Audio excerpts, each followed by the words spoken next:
Good afternoon and welcome. Thank you for joining us here on Ukithal Audio, where the good resounds throughout the whole of the stage.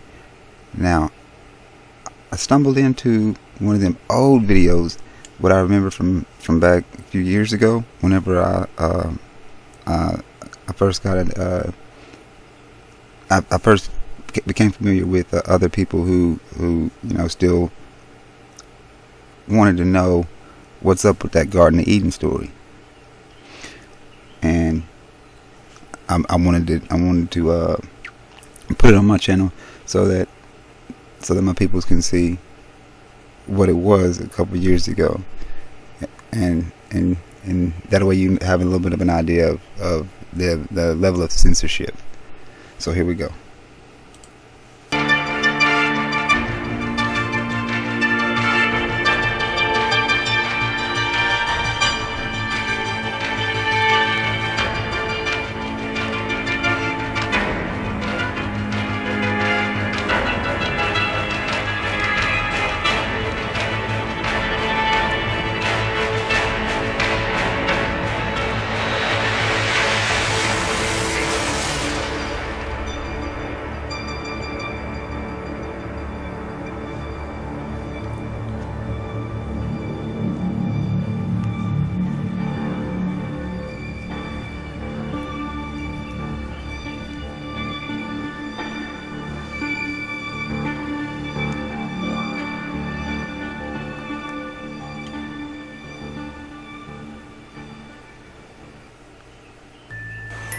None of the Apollo missions brought any extra studio lighting with them on the lunar lander, so the sun should be the only light source on the moon. How come if it's a light it ain't bright? In that case, the light should only come from one direction, and all shadows should be cast in the opposite direction. However, in dozens of official NASA photos, there are shadows being cast in up to 3 directions simultaneously, often at up to 90-degree angles, which can only be the result of multiple light sources not present on the moon. In images from Apollo 11, Buzz Aldrin can be seen wearing different colored gloves and different length boots in pictures that were supposedly taken within minutes of each other. If Buzz was really in the vacuum of space in a pressurized spacesuit, he certainly would not have had time or reason to depressurize and repressurize his suit. And see, that's a big deal, dude. If you know anything about scuba diving, you know that they have to do that as they go down in depth. They have to depressurize the nitrogen levels and shit in their bloodstream, and they have to do it both ways, on the way down and on the way up. If they leaving this motherfucker, how they doing that without blowing their brain out, having an aneurysm? Because that's that's what would happen. It's there's just no way. I mean, like, they have to stop incrementally as they come up and as they go down, and depressurize and repressurize. The man, come on, dude. Some pictures show the lunar rover with no tracks anywhere around it. Others show rover tracks all over the foreground while it is yet to be unpacked and unloaded. A couple pictures even show what appear to be sneakers and ladies' heels tracks on the moon, in addition to astronauts' boot prints. NASA image AS 1140-5926 shows a close-up of the footpads of the lunar lander without a speck of dust on them, and without a burn print under its 10,000-pound thrusters, like it was just gently set down in place. NASA scientists in their own documents were worried about the LEM falling into its own massive burn radius, yet there it sits with no burn print and spotless clean pads.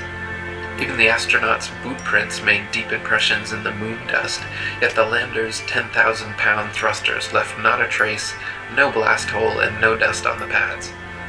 Eugene Cernan of Apollo 10 and 17 said in an interview that as they descended in the lander that the engine was very loud, yet when Alan Bean of Apollo 12 was asked the same question, he answered that you couldn't hear the engine at all in the vacuum of space. I tend to believe Alan, because watching the Apollo 17 liftoff sequence from the moon, it is clear that the LEM is being hoisted by a crane from above and not propelled by thrusters from below.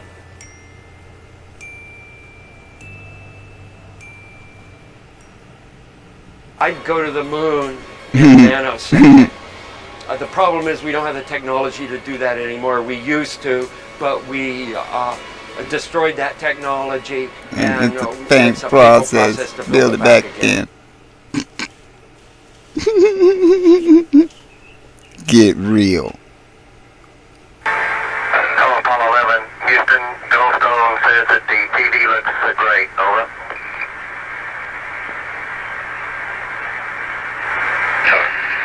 Okay, Roger.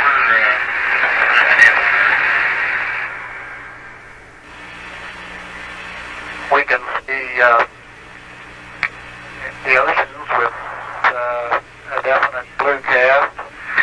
See white bands of major cloud formations across the Earth.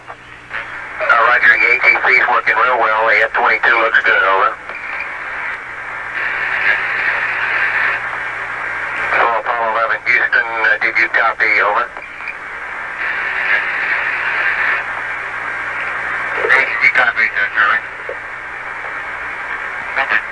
Roger, your transmission the last couple of times has been about 2 by, over. Okay, how do you read now? Right, you're 5 by now.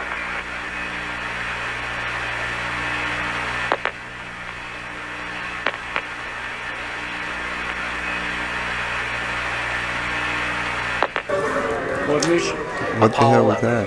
Yes. And the photography is being forged in the mission.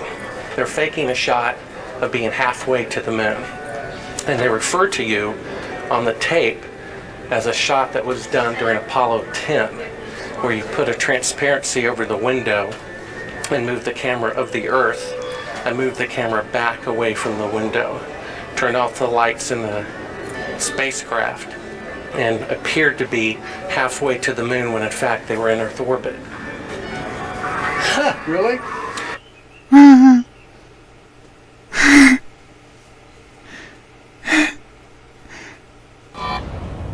Incredulous. As we get further away from Earth, we'll pass through the Van Allen belts, an area of dangerous radiation. Radiation like this could harm the guidance systems, onboard computers, or other electronics on Orion. Naturally, we have to pass through this danger zone twice, once up and once back. But Orion has protection. Shielding will be put to the test as the vehicle cuts through the waves of radiation.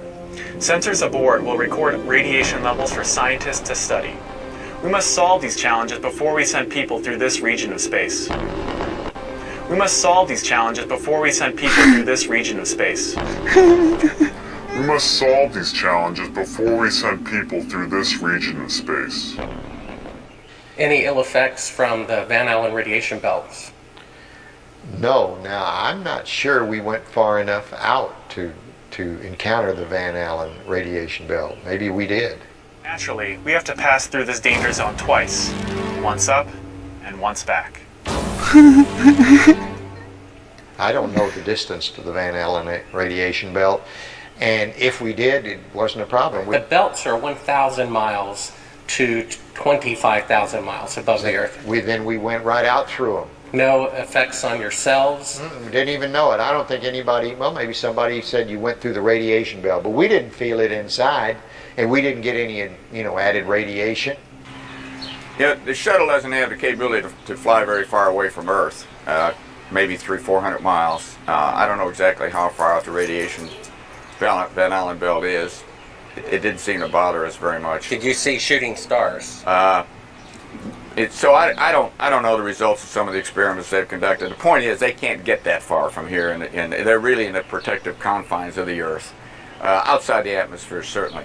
Now on the way to the moon, we did conduct lots. We weren't passengers away to the moon. We're passengers. We conducted all kinds of experiments, and one of them was an experiment where we closed our eyes and then we put some light-sensitive pads on our eyes, and we could literally, we could see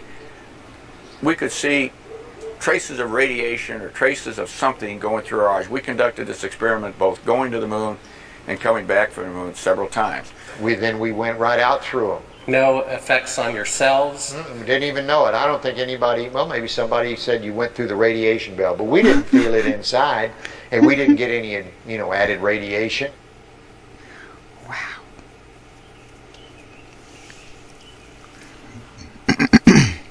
Yeah, circle the Earth about 1.5 times and headed out to the moon for a 3-day voyage when we got there. So the engine is loud? You get, pardon? Is the engine loud as you're descending? Well, the engine is very loud. It's very difficult to tell the difference between feeling sound and hearing sound, but yes, it's loud. When you were in it, you couldn't hear it in the vacuum of space. It's a very kinetic, very dynamic period of about 10 to 12 minutes. Paramount, right there, we didn't have last-minute checks we could do. We only had one engine, it couldn't fail, so it ran at lower pressure. And when you were in it, you couldn't hear it in the vacuum of space. Okay. Another glaring mistake is that none of NASA's images or videos show stars in the background as they should, just complete blackness, likely because exact star maps as they should appear from the moon would be quite difficult to fake. The testimony of different astronauts on different missions in their autobiographies and interviews just muddies the waters even more, some of them bragging about the astonishingly brilliant light of the stars, and others saying they don't remember seeing a single star while on the moon. Such inconsistencies and the fact that none of NASA's moon pictures feature stars or planets in their appropriate positions should raise a red flag that these astronauts were not on the moon. Also, NASA never filmed either stars or planets. The reason is simple.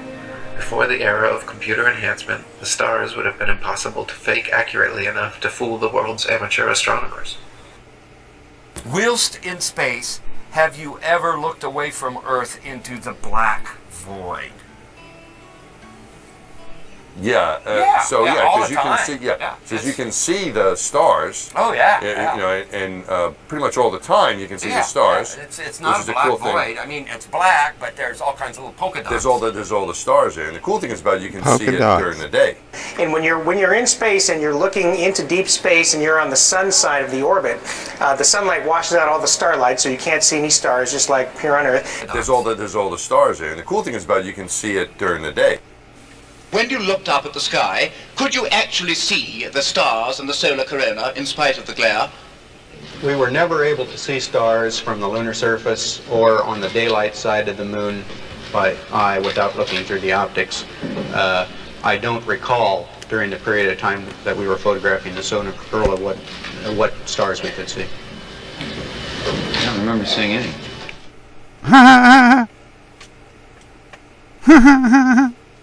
Hey, gotta love it. Until next time, take care.